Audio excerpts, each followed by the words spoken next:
नबी ने प्याले में उंगली डाली, नबी ने प्याले में उंगली डाली, बुझा दी पानी से प्यास सबकी, नबी ने प्याले।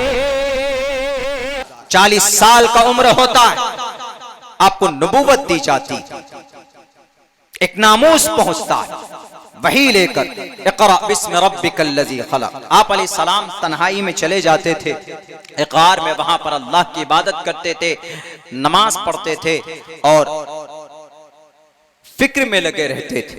हजरत जिब्राइल की आमद हुई, आप अलैहिस्सलाम डर गए, घर आए, कांपने लगे।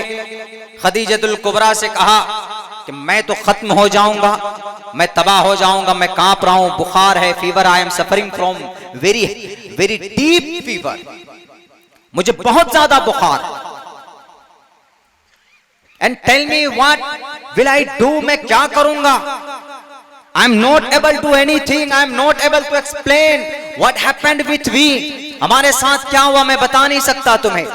खदीजतुल कुबरा ने कहा कि डोंट वरी, घबराइए मत, आपको कुछ नहीं होगा, इसलिए कि आप क्या करते हैं, आप गरीबों की मदद करते, आप भूखों को खाना खिलाते, नंगों को कपड़ा पहनाते।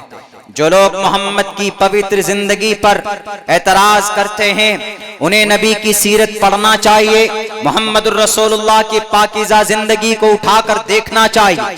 अपने खुदाओं को खुश करने के लिए सिर्फ उल्टे सीधे सवाल नहीं करना चाहिए कि मोहम्मद ऐसे थे, मोहम्मद के मानने वाले ऐसे थे, अल्लाह उसको बोलते हैं, अल्लाह फना को बोलते हैं, आप हमको काफिर कहते हैं। तो काफिर कहना कोई बुरी बात थोड़ी है।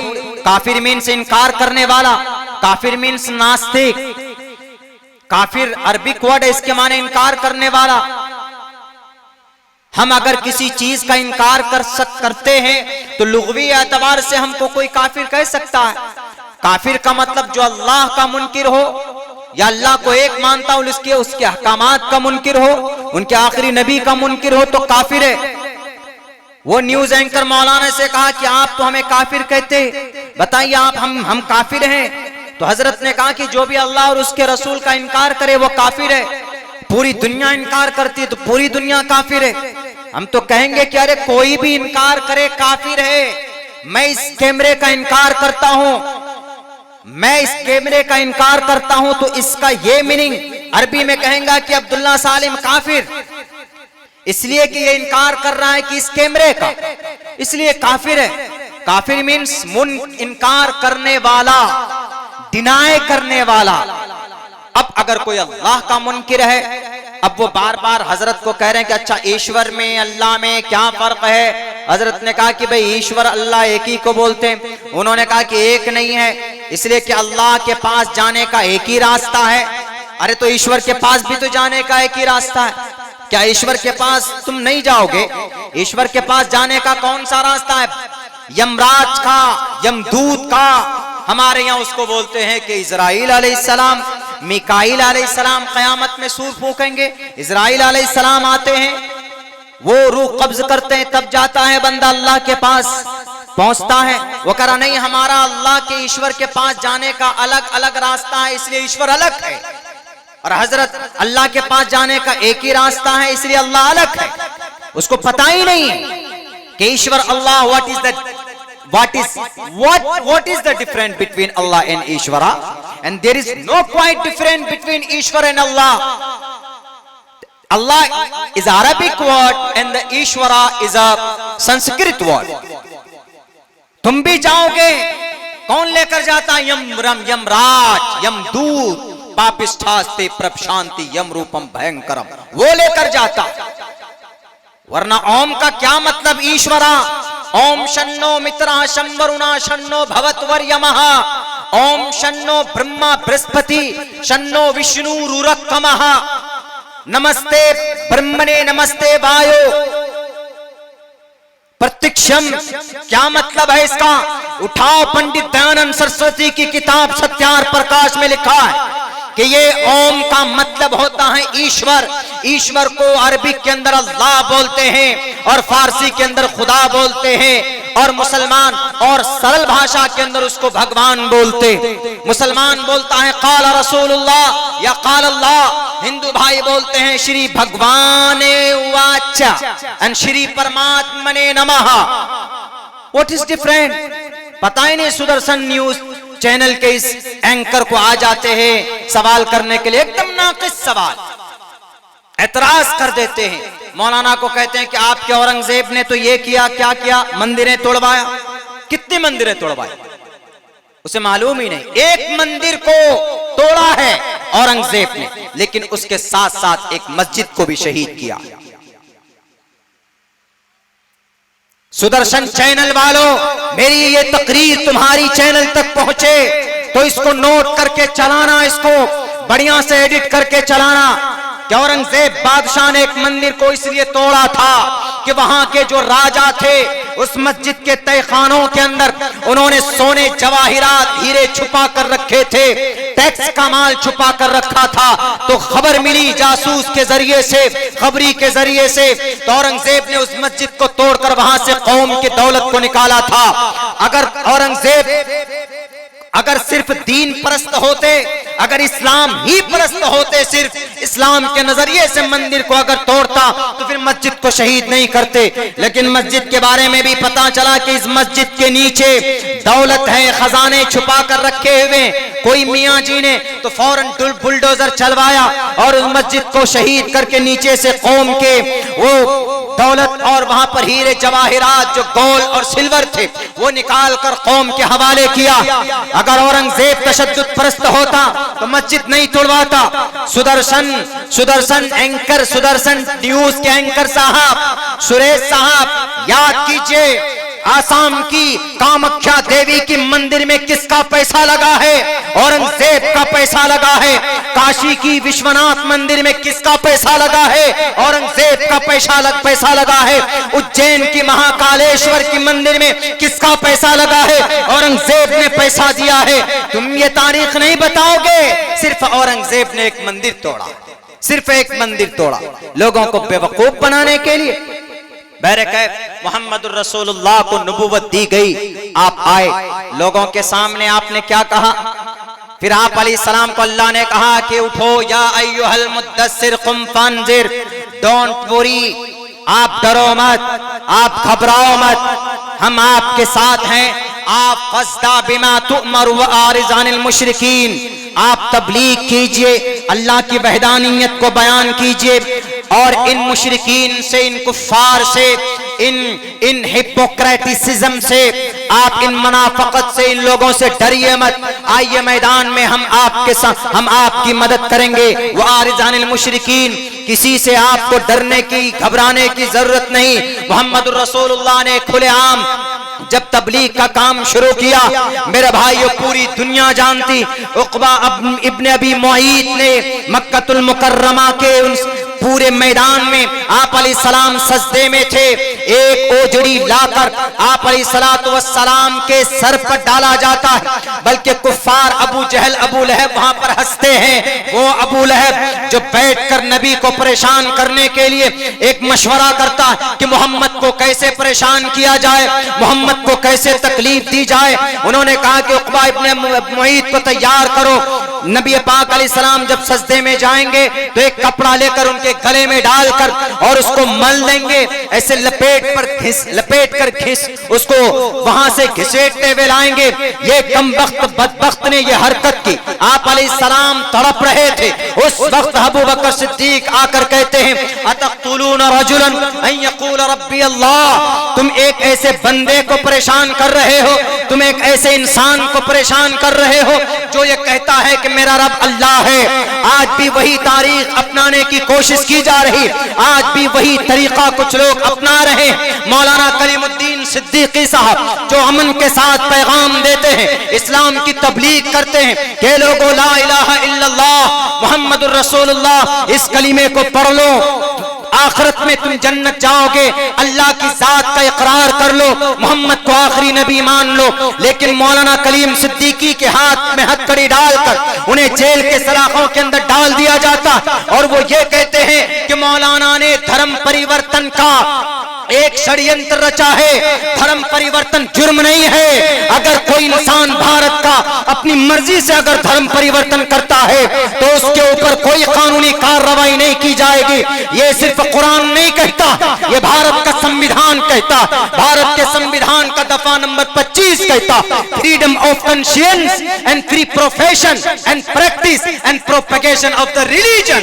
अगर कोई आदमी अपनी मर्जी से इस्लाम को अच्छा समझकर अगर अल्लाह की गवाही देता है, एक होने की गवाही देता है, तो किसी मंत्री संतरी को इजाजत नहीं, किसी इंटेलिजेंस को इजाजत नहीं, किसी यूएपीए कानून उसके ऊपर थोपने की जरूरत नहीं है। बल्कि भारत का संविधान कहता है कि अगर कोई मर्जी से इस्लाम को कबूल करना चाहे तो वह कबूल कर सकता है। क्यों? इसलिए कि उसकी मर्जी है। और फिर भारत के संविधान को लिखने वाला मौलाना कलीम सिद्दीकी को अरेस्ट करने वालों डॉक्टर भीमराव अंबेडकर ने भी, जो इस भारत के संविधान का दाता है, जो इस संविधान के कानून को लिखने वाले, उन्होंने भी अपने धर्म को परिवर्तन किया। 5 लाख दलितों को लेकर उन्होंने दूसरे धर्म को अपनाया था। अगर धर्म को बदलना, दूसरे धर्म को कबूल करना अगर पाप होता तो सबसे पहले डॉक्टर भीमराव अंबेडकर के हाथ में हथकड़ी लगती। लेकिन नहीं, क्यों? उत्तर प्रदेश में एक चुनाव आने वाला है, फिर से कुर्सी हासिल करनी कि मौलाना कलीम साहब को पकड़ो, फौरन जेल करो, ताकि हमारे हिंदू भाई खुश हो जाए कि देखो धर्मांतरण का कितना बड़ा षड्यंत्र हमने उजागर किया, भांडा हमने फोड़ दिया, मौलाना को अंदर कर दिया। कर लो अंदर, तुम कितने दिन तक रखोगे? अगर मौलाना मुजरिम होते तो मौलाना की दावत व तबलीग का ये काम तकरीबन 25-30 साल से चल रहा है। और दिखा दो, प्रूफ कर दो। अगर एक भी हिंदू भाई को जबरदस्ती मौलाना ने कंधे पर पैर रखकर ये कहा हो से कहो कि ला इलाहा इल्लल्लाह मुहम्मदुर रसूलुल्लाह, कहो, नहीं दिखा सकते तुम। क्यों? इसलिए कि कुरान से ला इकराहा फिद्दीन, दीन में कोई जबरदस्ती नहीं। मालूम ना हो, जानकारी ना हो, तलवे चाटने वालों, मौजूदा वक्त के रूपों से अब पैसों की हरियाली को देखकर अपने ईमान को बेचने वालों, let there be no compulsion in the religion. धर्म के अंदर जोर जबरदस्ती नहीं, but the truth stands clear from the error. लेकिन जो सच्चाई है वो पूरी दुनिया के सामने आ जाती कि Islam is the best religion to the world. मौलाना कलीम साहब को अंदर कर 5 अक्टूबर तक जुडिशियल कस्टडी में थे मौलाना, अभी तक कुछ प्रूफ नहीं कर पाए। क्यों? मौलाना का साथ, मौलाना का ही क्या बल्कि भारत का संविधान, freedom of conscience, freedom of conscience, article 25 पढ़ो नौजवान। आपको गूंगा बहरा बनने की जरूरत नहीं है। अब वो जमाना गया। आप अपनी तारीख जानते हैं, नहीं जानते शायद, मैं बता रहा हूं आपको। नबी पाक अलैहिस्सलाम से लेकर 30 साल तक खिलाफत राशिदा का जमाना रहा। खिलाफत राशिदा के बाद 100 साल तक बनु उमैया रहे खलीफा। उसके बाद फिर तकरीबन 1200 ईस्वी तक अब्बास, खलीफा अब्बास, ये बनु अब्बास खलीफा रहे। उसके बाद फिर कौन खलीफा बने? सल्तनत फातमिया वजूद में आई। सल्तनत फातमिया के बाद सुल्तान सलाहुद्दीन अय्यूबी आए। अय्यूबी सल्तनत वजूद में आई। अय्यूबी सल्तनत के बाद इस धरती के ऊपर ममलूक सल्तनत वजूद में आई। ममलूक सल्तनत के बाद तैमूरी सल्तनत वजूद में आई। तैमूरी सल्तनत के बाद सल्तनत उस्मानिया वजूद में आई। 1290 से लेकर 1924 तक सल्तनत उस्मानिया, खिलाफत उस्मानिया कायम रही।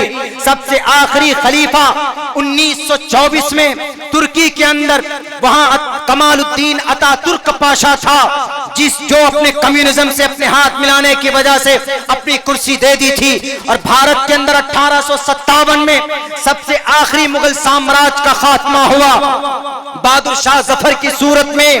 यह तारीख आपकी है, हमेशा से हर जमाने के अंदर आपने इस धरती पर हुकूमत की है। पूरी दुनिया की जमीन आपके फैज से आज भी इस्तिफादा कर रही है। पूरी दुनिया के अंदर आपके बहुत से तारीखे कारनामे हैं, लेकिन आज ये कौम क्यों बुज़दिल हो गई? आज हमारे पास मस्जिद की बात आती है तो हमारे पास वकील नहीं होते बहस करने के लिए। बाबरी मस्जिद की केस की बात आती है तो हमें एक नॉन मुस्लिम वकील को हायर करना पड़ता है। हमारे पास वकील क्यों नहीं? क्या हम सिर्फ गोश्त खाने के लिए पैदा हुए? क्या हम सिर्फ मछली खाने के लिए पैदा हुए? अगर आपको जेल के अंदर डाला जाता है तो why don't you ask a question? आप पूछिए, आप सवाल कीजिए कि मुझे किस धारे के अंदर, किस जुर्म के तहत हमें अंदर कर रहे हैं। आज आपको मालूम नहीं, कत्ल के अंदर आपको अंदर कर दिया जाता है, 307 लगाया जाता है, 302 लगाया जाता है, 376 लगाया जाता है। धारा 64 क्या होता है? 302 होता है मर्डर के लिए, 376 होता है रेप के लिए, 307 होता है अटेम्प्ट टू मर्डर के लिए। ये हम नहीं जानते, हमारे पढ़ा लिखा तबका नहीं जानता।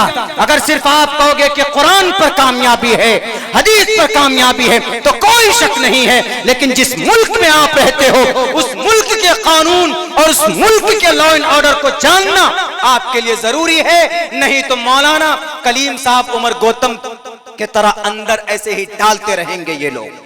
मेरे भाइयों, मेरे साथियों, मैं सिर्फ आपके अंदर जो छुपी हुई ताकत है वो बाहर लाने की कोशिश करता हूं। हम क्यों नहीं जानते? हम भारत की हिस्ट्री नहीं जानते, हम भारत के संविधान नहीं जानते। मौलाना कलीम साहब अंदर अभी अभी हुआ यहां पर हत्या, गाड़ी चलाकर पीस दिए गए, 5 दिन तक उनकी अरेस्टिंग नहीं होती। क्यों? संविधान कहता इक्वालिटी बिफोर लॉ। आर्टिकल 14 कहता सबके सब बराबर। मंत्री का बेटा हो कि टोपी पहनने वाला हो या अशार पढ़ने वाले दिल खैराबादी साहब, इक्वालिटी बिफोर लॉ। मर्द हो, औरत हो, बच्चा हो, सबके सब इक्वालिटी बिफोर लॉ। भारत का संविधान आर्टिकल नंबर 15 कहता क्या कहता है? Discrimination, prohibition of the discrimination on grounds of religion, sex, caste, place of birth. Sex मतलब वो सेक्स नहीं जो आप लोग समझ रहे हैं। सेक्स का मतलब होता है जिन्स, सेक्स, SEX, सेक्स। हमारे नौजवान गलत जगह पर पहुंच जाते, फौरन एकदम ट्रांसफर हो जाते। क्यों? डेली मोबाइलों में वही सब देखते, इसीलिए।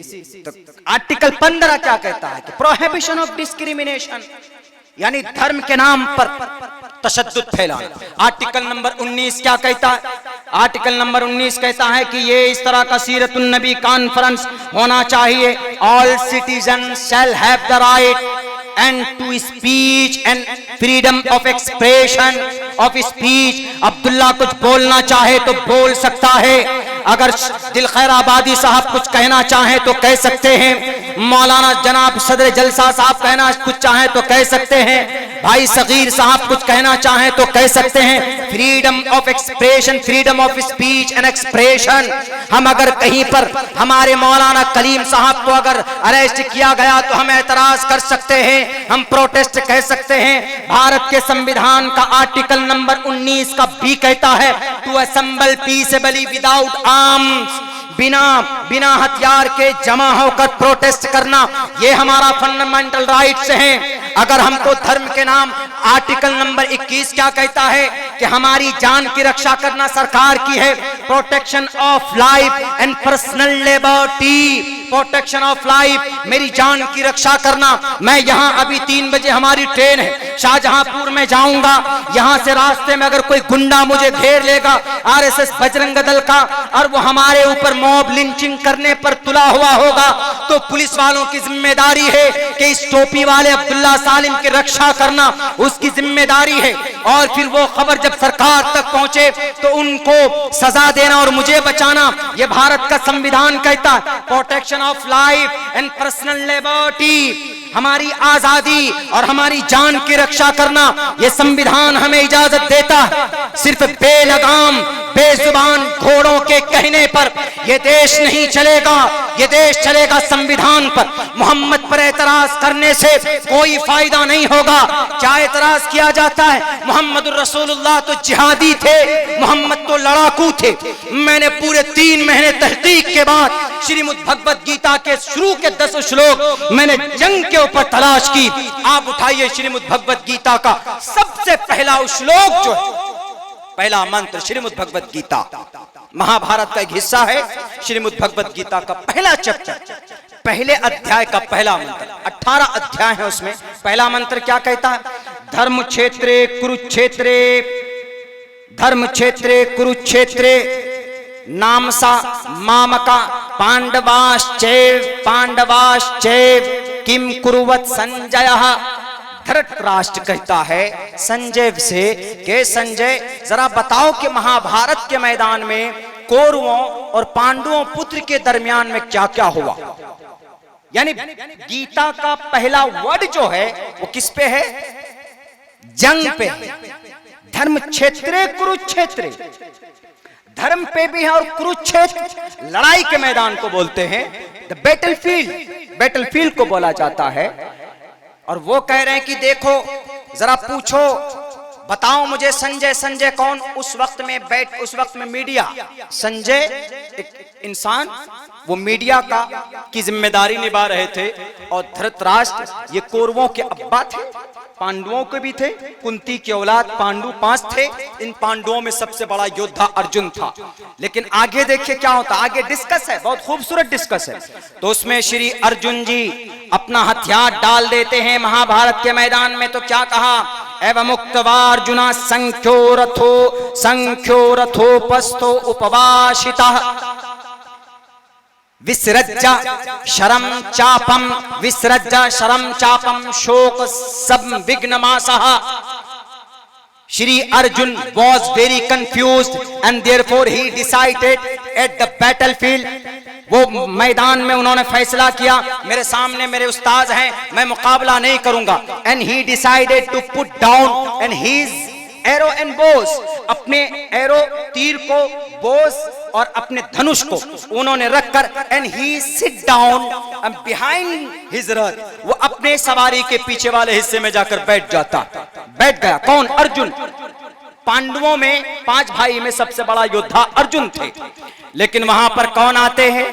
कृष्ण जी आते हैं, 7-8वें अवतार। तो कृष्ण जी क्या कहते हैं? देखिए कृष्ण जी क्या कहते हैं। कृष्ण जी कहते हैं, साफ लफ्जों में कहते हैं, साफ कि अर्जुन क्या हुआ तुम्हें, किस वजह से तुम बैठ गए हो? साफ लफ्जों में अनार्य जुष्टम स्वर्गम कर्म कीर्ति कर्म जुनाह। अनार्य जुष्टम, ये तुम जो बेवकूफी कर रहे हो, अभी लड़ने का टाइम है और तुमने हथियार डालकर पीछे बैठ गए हो। अभी मुकाबला करो सामने। एक पते की बात बता रहा हूं, जंग होना भी जरूरी होता है। कैसे?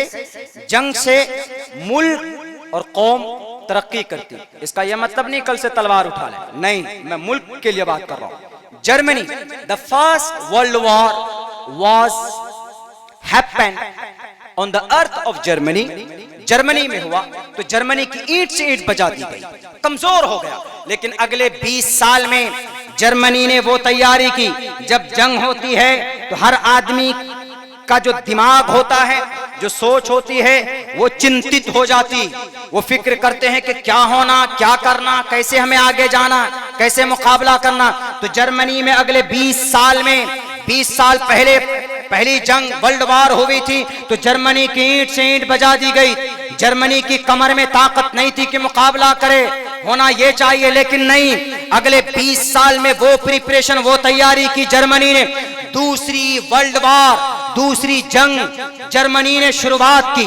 तो पता चलता है कि जंग से इंग्लैंड की ये तारीख है। वहां के रिसर्चर्स थिंकर ने कहा कि अंग्रेज इंग्लैंड के अंदर दूसरी जंग अजीम से पहले यहाँ लोग सुसाइड करते थे, लेकिन दूसरी जंग अजीम के बाद लोगों के सुसाइड के मामलात कम हो गए, क्योंकि जंग जब होती है तो सोच की कुव्वत बढ़ जाती, फिक्र और चिंताएं बढ़ जाती। और कहा गया कि जब महाभारत अगर नहीं होता, महाभारत इस धरती में नहीं होता, तो हमारे इस देश भारत की उन्नति नहीं होती। कृष्ण जी ने आकर के कहा कि अर्जुन, तुम्हें आगे बढ़ना है, कौम को, समाज को आगे लेकर जाना है, तुम बेवकूफ मत बनो, तुम बल्कि हथियार उठाओ। साफ लफ्जों में कहा कि हृदय शुद्रम दौर्बल्यम, साफ लफ्जों में कहा कि आज नपुंसकता को प्राप्त मत हो, बुज़दिल मत बनो, इन लोगों से मत डरो, धनुष को उठाओ और मुकाबला करो मैदान में। क्या कहा था मेरे नबी को अल्लाह ने, या अय्युहन नबिय्यु हर्रिज़िल मुअमिनीना अलल क़िताल। जब कौरवों से मुकाबले के लिए ईश्वर कृष्ण जी आ सकते हैं, तो अब बताओ मदीनतुल मुनव्वरा में जब नबी हिजरत करके पहुंचे हैं, 13 साल तक जुल्म को बर्दाश्त किया। क्या जुल्म हुआ था? नबी के गले में फंदे डाले गए, नबी खामोश रहे। बीबी सुमैया को 20 से चीरा गया, नबी खामोश रहे। बिलाल हबशी को तड़पाया गया, नबी खामोश रहे। खब्बाब बिन अरत को लिटाकर अंगारों में भुना गया, नबी खामोश रहे। हजरत जुबैर की आंखें निकाली गई, नबी खामोश रहे। उम्मे अम्मारा के जिस्म में 90 जख्म आए, नबी खामोश रहे। मेरे भाइयों जरा बताओ तो सही, मदीनतुल मुनव्वरा गए, वहां पर आपको इजाजत दी जाती, उज़िन लिल्लज़ीना युक़ातलूना बिअन्नहुम ज़ुलिमू। उधर अल्लाह कहता है कि उन जालिमों से मुकाबला करो, उन जालिमों से जाकर मुकाबला करो जिन्होंने तुम्हें तुम्हारे घर से निकाला है, जिन्होंने अलायंस को तोड़ा है, जिन्होंने अमन और शांति को भंग किया। ए नबी, अब पीछे मत हटो, इन करप्ट लोगों के खिलाफ, इन जालिम लोगों के खिलाफ आपको तलवार बुलंद करनी पड़ेगी। आपको अबू लहब के खिलाफ तलवार बुलंद करनी पड़ेगी, अबू जहल के खिलाफ तलवार बुलंद करनी पड़ेगी। नबी पाक अलैहिस्सलाम को इजाजत होती है, उज़िन लिल्लज़ीना युक़ातलूना बिअन्नहुम ज़ुलिमू व इन्नल्लाहा अला नस्रिहिम लक़दीर। अगर नबी को जालिम से, दुश्मनों से जिहाद की इजाजत अल्लाह देता है तो तुम्हारे पेट में दर्द होता है। उधर कृष्ण जी अगर अर्जुन को उपदेश देते हैं तो वो बहुत अच्छा। क्यों? इससे पता चलता है कि तुम्हें जानकारी नहीं है। मेरे भाइयों, मेरे साथियों, इतने अच्छे पैगामात लेकर आए मोहम्मदुर रसूलुल्लाह। मुझे बताए कोई कि मोहम्मदुर रसूलुल्लाह सल्लल्लाहु अलैहि वसल्लम के अलावा जितने भी लोग आए इस धरती पर, बच्चे की तरबियत के ऊपर, शराब के ऊपर, जिना के ऊपर, औरतों की इज्जत के ऊपर, सूद के ऊपर, हलाल रोजी और हराम कमाई के ऊपर किसी ने एक्सप्लेन किया? No one, never, still that, अभी तक the 100 books histories and has been written by the great Christianities, the scholar and writer, उसने लिखा कि आज तक कोई पैदा ही नहीं हुआ। अब कहते हैं कि नहीं जनाब, इस्लामी शरिया कानून, शरिया कानून। शरिया कानून क्या है? शरिया कानून है ला इलाहा इल्लल्लाह मुहम्मदुर रसूलुल्लाह, अल्लाह को एक मानना, मोहम्मद को आखिरी नबी मानना। बुनियल इस्लाम अला खम्सिन शहादा, शरिया कानून है नमाज पढ़ना। अकीमुस्सलात व आतुज़्ज़का, नमाज पढ़ना पाप होता तो श्री रामचंद्र जी नहीं कहते किनको? हनुमान को, कि प्रथमा दारका जीवा। ये मंत्र आप लोगों ने सुना होगा। साफ लफ्जों में कहते हैं कि 7 टांग करो, 100 अष्ट अंग करो।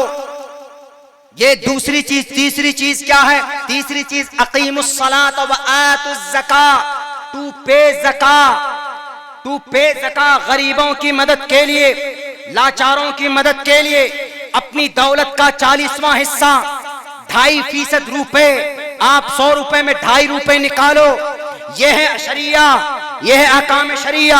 अगर किसी बेटी की इज्जत लूट ली जाती है, आफिया की इज्जत लूट ली गई, आसिफा की इज्जत लूट ली गई, मनीषा की इज्जत लूट ली गई, तो उसके अंदर कुरान कहता है रेपिस्ट को पकड़ो, जमीन पर गाड़ो, इतने पत्थर मारो कि उसके सर फट जाएं और उसकी मौत हो जाए, ताकि आने वाला कोई भी बहरूपिया, आने वाला कोई भी शैतान का हवस का पुजारी हमारी किसी बेटी की इज्जत को ना लूटे। अज़्ज़ानियतु वज़्ज़ानी फजलिदू कुल्ल मिनहुमा, कुरान करीम 18 पारे के अंदर साफ लफ्जों में अल्लाह तबारक व तआला ने बयान किया। इसको बोलते हैं शरिया कानून, इसको बोलते हैं अंजना ओम कश्यप, इसको बोलते हैं एबीपी वालों, इसको बोलते हैं इंडिया टीवी वालों। शरिया कानून इसको बोलते हैं। गरीब मेहनत करता है, अपनी बेटी की शादी के लिए पैसा जमा करता है और फिर जाता है कर्ज लेने पर, तो 1000 रुपए में 100 रुपए महीना डाल देते हैं। ये इस सूद को मिटाने का नाम शरिया कानून है, सूद को खत्म करने का नाम शरिया कानून है।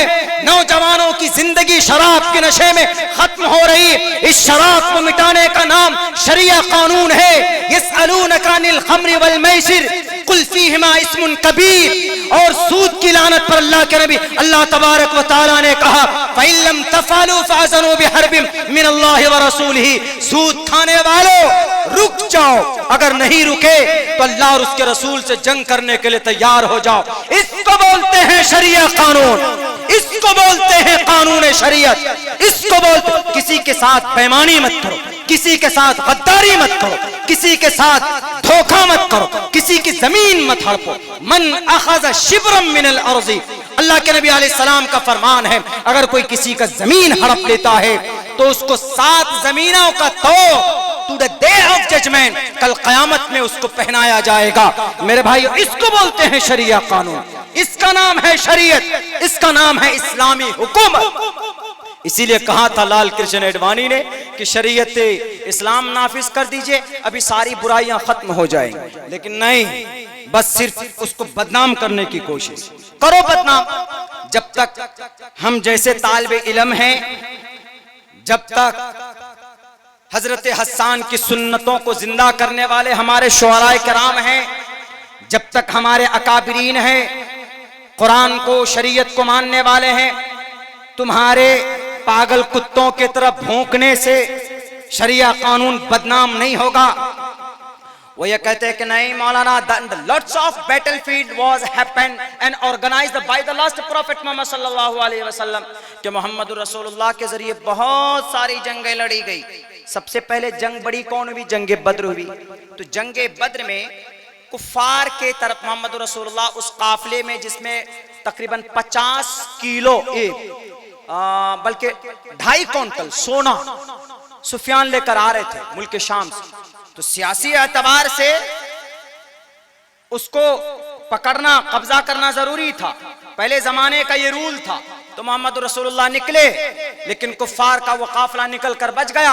अबू जहल आया पूरी तानाशाही के साथ। किसी ने कहा कि हमारा काफिला जब बच गया है, अबू जहल तो क्यों लड़े? उन्होंने कहा कि नहीं, मोहम्मद के दीवानों को मजा चखाना है, मोहम्मद के मानने वालों को मजा चखाना है, खात्मा करना है। तवाइफ को शराब, कबाब, साथ में सैकड़ों घोड़े, हाथी, नेज़े, भाले लेकर आए, क्लासिंग तोप लेकर आए। नबी पाक अलैहिस्सलाम को पता चला तो आप पीछे नहीं हटे। तब मोहम्मद रसूलुल्लाह ने मुकाबला किया। शुरुआत जिद किसकी थी? अबू जहल की। नबी ने दिफा किया। जंगे उहद में मुशरिकीन मक्का ने हमला किया। उहद के मैदान में नबी पाक अलैहिस्सलाम दिफा में आए। उसके बाद फिर जितनी भी जंगे हैं, गज़वे खंदक है, नबी के तरफ से दिफा होता है, गज़वे हुनैन है, यहूद, बनु कुरैज़ा, बनु नज़ीर, उन्होंने सरकशी की थी। मोहम्मद रसूलुल्लाह ने सिर्फ दिफा किया था। आपने पेश कदमी नहीं किसी की, किसी कौम के ऊपर। इस्लाम को बदनाम करने वाले 2 रुपए के गुलामों, उनके तलवे चाटने वाले मौजूदा हुक्मरान के मौजूदा इख्तिदार पर बैठे हुए फासिस्ट ताकतों को इस्राइल वाले क्यों मजबूत हैं? क्योंकि उन्होंने मोहम्मद रसूलुल्लाह की शरीयत पर अमल किया। आज हम मुसलमान क्यों कमजोर हैं? क्योंकि हम आज and we disclose and we right now we disconnected from the our Quran and Sunnah. हम अपने कुरान से, सुन्नत से बहुत दूर हो चुके हैं, जिसकी वजह से आज हम कमजोर हैं। मौलाना कलीम साहब को थोड़ी सी वो अरेस्टिंग भी हजरत की, तो थोड़ा सा प्रोटेस्ट किया, मौलाना को रिहा करो, मौलाना को रिहा करें। बस हम बैठ गए। हमें एक साथ खड़ा होना होगा। मैं एग्जाम्पल देता हूं आपको। यहूदी कौम दुनिया की सबसे ज्यादा ताकतवर कौम, अल्लाह ने उनको बनाया था लेकिन फिर जलील किया। सदियों 400 साल तक गुलाम रहे जर्मनी के। बल्कि जिल्लत की जिंदगी अल्लाह ने उनके माथे में लिख दी, ज़ुरिबत अलैहिमुज़ ज़िल्लतु वल मस्कना। लेकिन मेरे मुसलमान भाइयों, वो कौम कैसे तब्दीली आई उस कौम के अंदर। आज दुनिया की सबसे ताकतवर कौम अगर कोई है तो वो यहूदी। हालांकि जिल्लत है उसके लिए, अल्लाह ने कुरान में कहा और आपके लिए कहा आप बुलंद हो। लेकिन यहूदी क्यों ताकतवर है पता है आपको? नहीं पता। मैं थोड़ा सा ये पैगाम देकर अपनी बात खत्म करूंगा। वो इसलिए ताकतवर है क्योंकि आज उनका जो बच्चा पैदा होता है ना, उसकी थ्योरी को अगर आप समझाएंगे तो हमारी माए बहनें आश्वास करेंगे। एक बहुत बड़ा रिसर्चर स्कॉलर ने ये इंकिशाफ किया कि यहूदी आज दुनिया की सारी मल्टीनेशनल कंपनीज, बड़ी बड़ी फैक्ट्रियां सिर्फ इसराइल के अंदर, इसराइल है 55 मुल्कों के बीच में छोटा सा, लेकिन पूरी दुनिया अमेरिका के बाद उसी से डरती। कौन है? यहूदी। 6 लाख यहूदियों को गैस के चेंबर में डालकर हिटलर ने मार दिया था, लेकिन आज वह कौम इतनी मजबूत। पता है उसके बच्चे इतने माइंडेड कैसे पैदा होते हैं?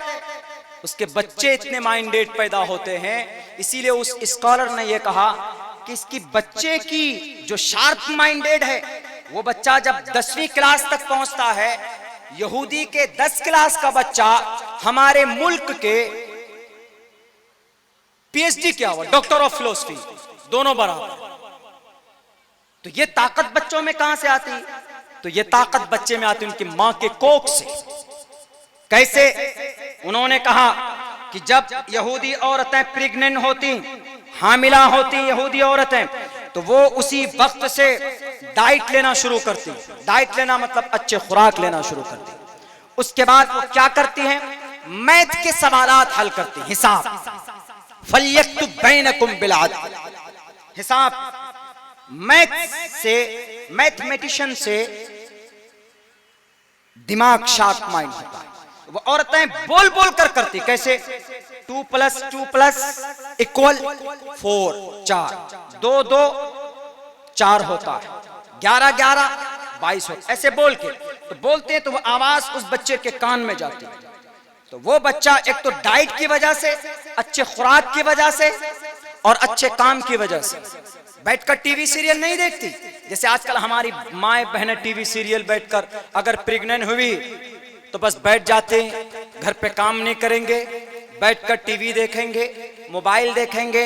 रातों रात अगर शौहर परदेश में है तो किसी गैर महरम से भी फोन पर टॉकिंग शॉकिंग होती है, फोन पर वॉकिंग सब कुछ होने लग जाता है, वीडियो कॉलिंग्स होते हैं, गलत हरकतें होती हैं। बच्चा माँ के पेट में होता है, बच्चे वहीं से असर लेना शुरू करता है। जब बच्चा पैदा होता है, दिल दिमाग साफ होता है, अल्लाह की वहदानियत लेकर आता है, और उसके माँ बाप के करतूत की वजह से वो रास्ता फिर वही रास्ता अपनाता है।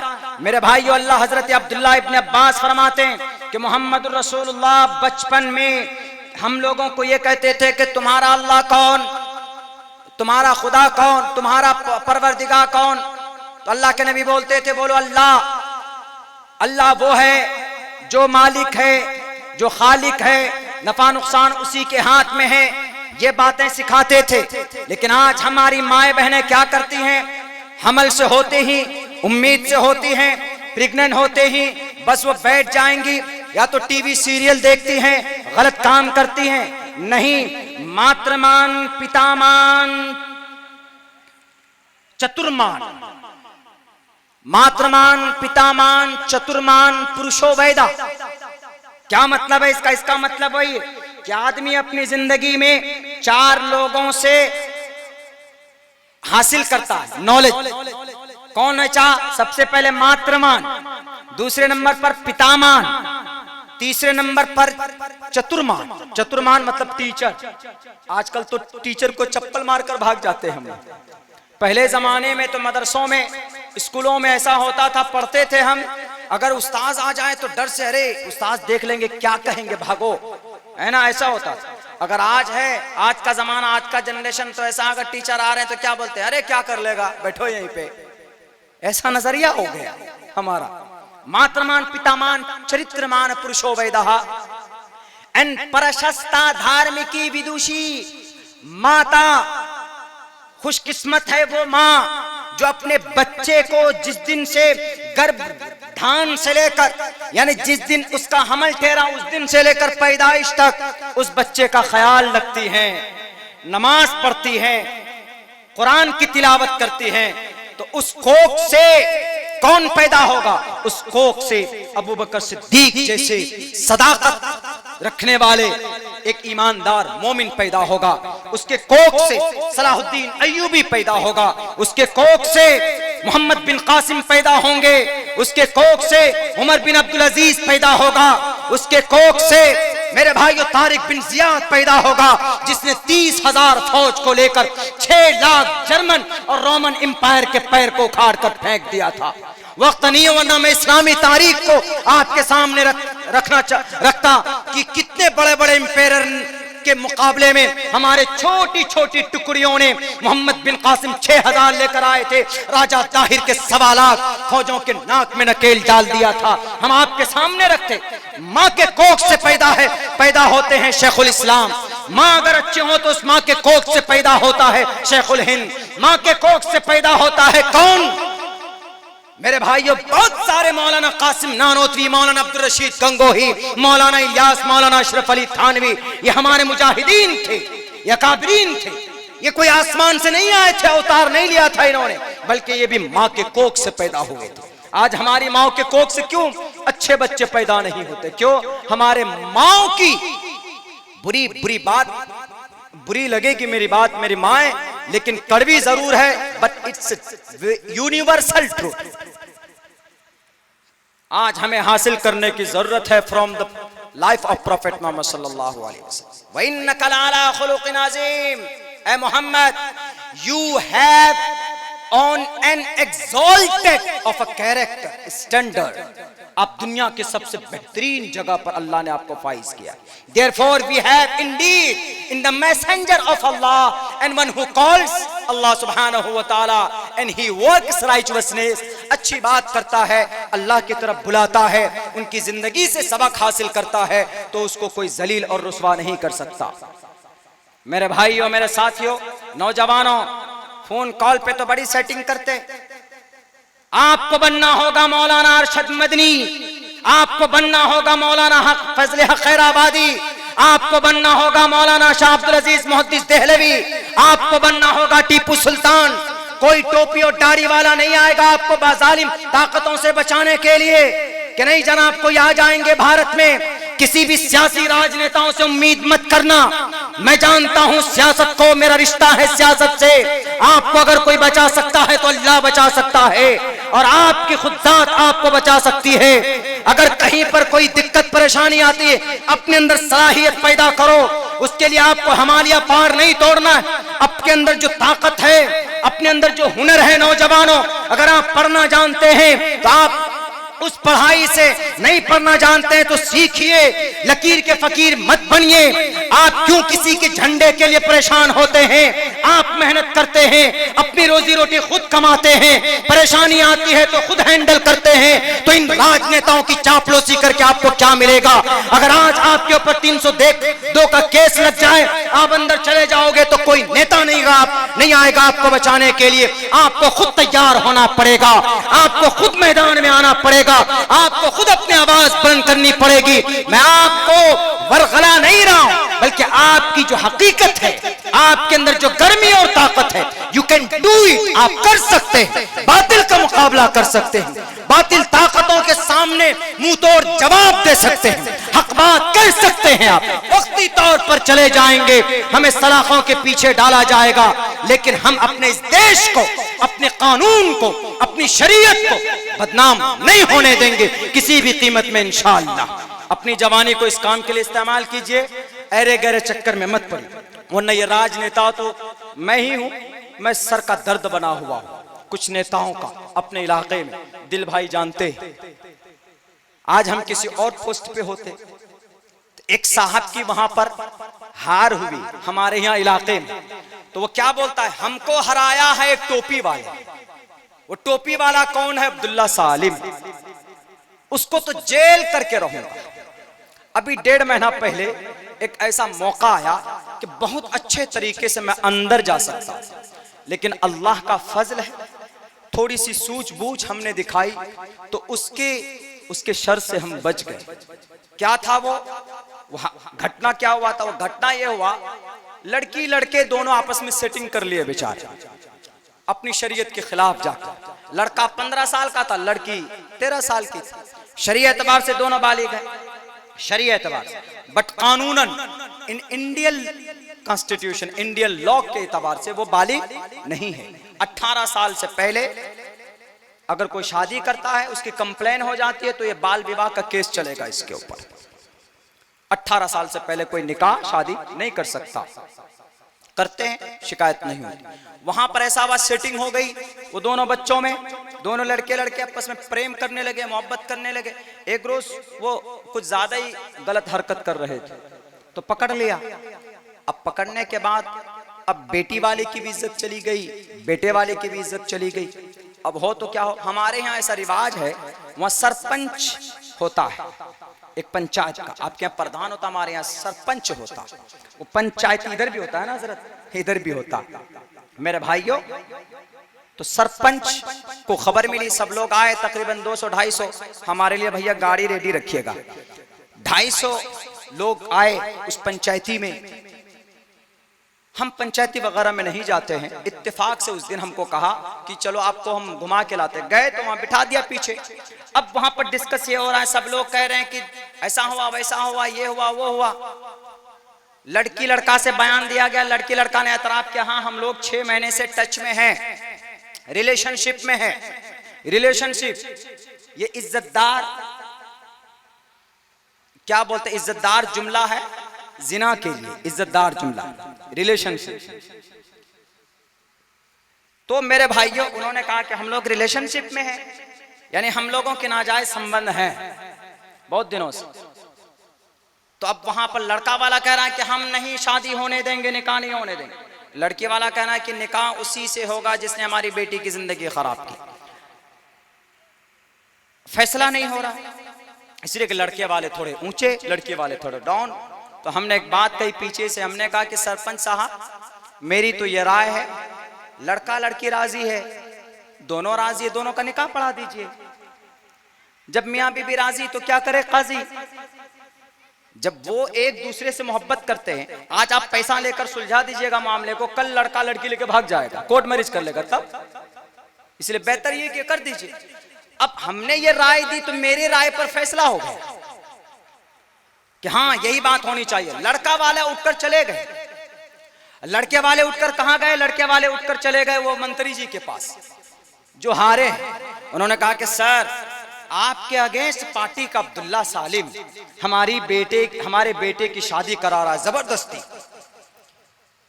वो भी सोचा, अच्छा तुम्हारे बेटे की उम्र क्या? उन्होंने कहा कि 15 साल। कहा ये तो बाल विवाह है। कहा जल्दी जल्दी FIR लिखो, जल्दी जल्दी आवेदन लिखो कि मेरे बेटी की जबरदस्ती शादी फना फना साहब वहां पर करा रहे हैं।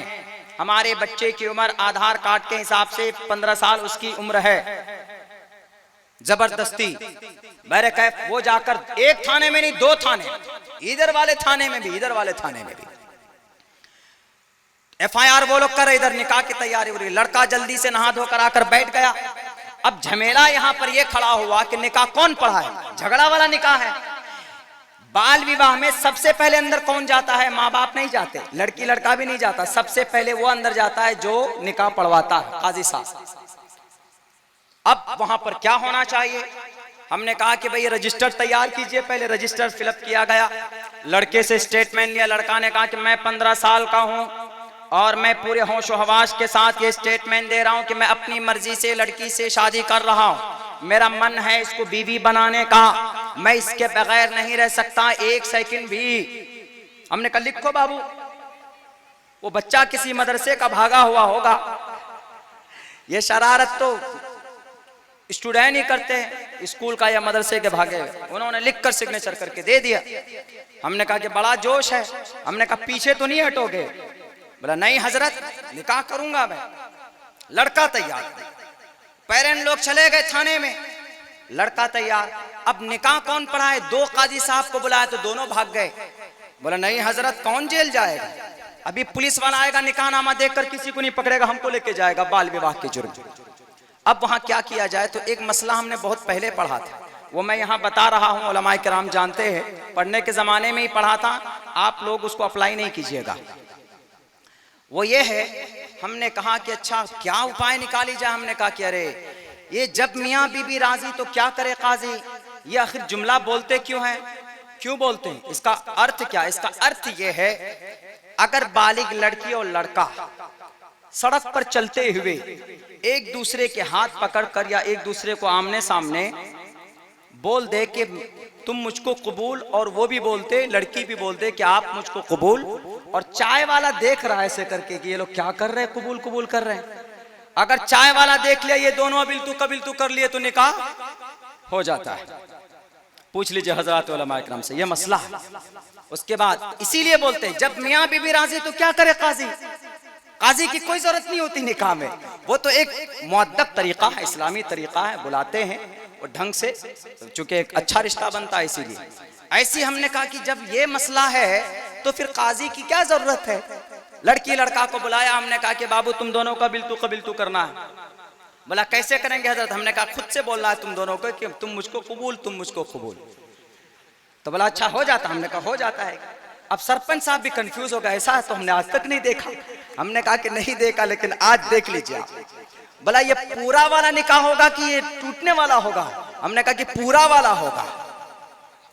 निकाह के बाद ये आबादी भी बढ़ा सकते हैं, निकाह के बाद ये हनीमून में भी जा सकते हैं, निकाह के बाद में ये फर्स्ट नाइट भी मना सकते हैं। तो अब वहां पर हमने बिठा करके वो दोनों एक दूसरे को कबिल तू कर लिया। अब मसला ये आया कि जहां काजी का जो घर वो होता, खाना होता दस्तखत का, अब वहां सिग्नेचर कौन करे, वो मसला हमने कहा कि भाई सिग्नेचर कौन करेगा, लड़का लड़की खुद ही काजी बने तो उन्हीं दोनों का सिग्नेचर कर दो।